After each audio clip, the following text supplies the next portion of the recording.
Local extension offices getting lots of questions from growers concerned about soybean injuries from dicamba drift. Here's more. Well, Jenny, farmers are seeing some cupping issues. We hear about dicamba. What kinds of things are you seeing out there in local fields? Well, there's a number of things, Steve, that can cause cupping in soybeans, kind of like what we're seeing here.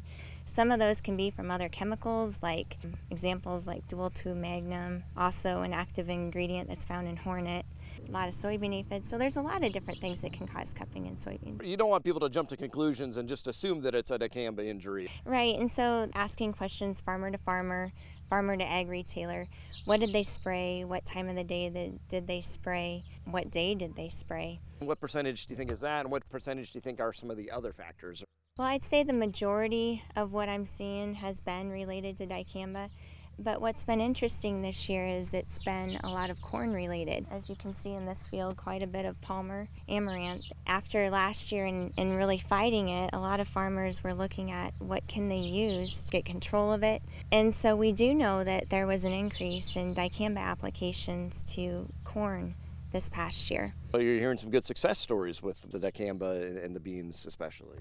Oh, absolutely. Even in the cornfields, we saw really good control of Palmer from those applications. So, and with the dicamba beans, yes, again, we're seeing really good control of the Palmer in those situations too. So, no, we're not. It's an unfortunate situation anytime you get damage to your soybeans or your corn from any product. So the key really, good stewardship, good communication, just talking face to face and seeing what your neighbors are doing and not jumping the gun, right? That's right. So communicate with your neighbors, communicate with your ag retailers, talk through the situation.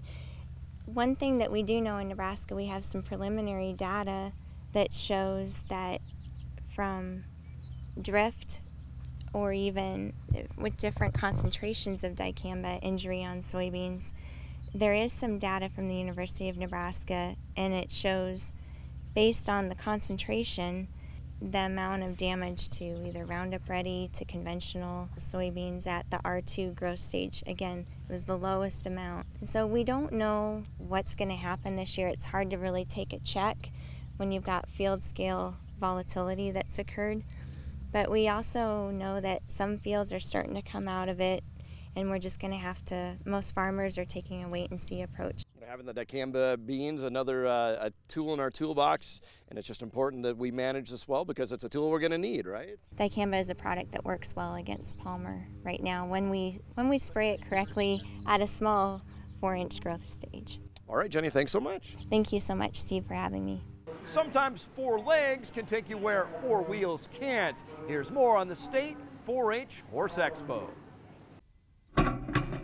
Riding with power and speed, but also finesse. Now entering the ring is exhibitor 104. Chance Minery of Hastings just wants to saddle up and compete. Well, speed's fun on certain days, but right now the pleasure and horsemanship goes pretty far on my list. The Fauner Park State 4-H Horse Expo showcases the diversity of riding styles with the rodeo-style events. What you would be doing out when you're working with cattle. To those about precision.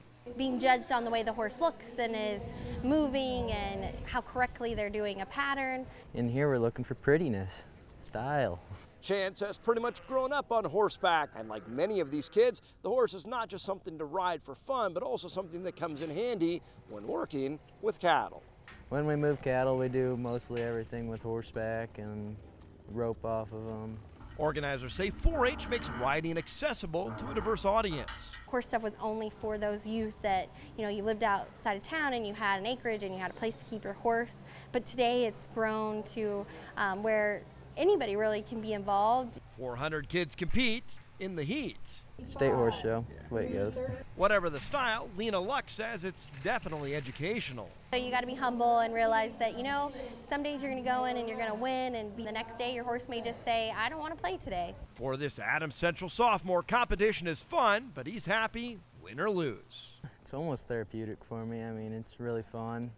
And at least some relief from the heat thanks to those new grandstands they built last year. Well, more from the Howard County Fair coming up. Up next, A look at worsening drought conditions here in Nebraska. Hi, I'm Jack Reimers from the Howard County Fair, and you're watching NTV's Grow.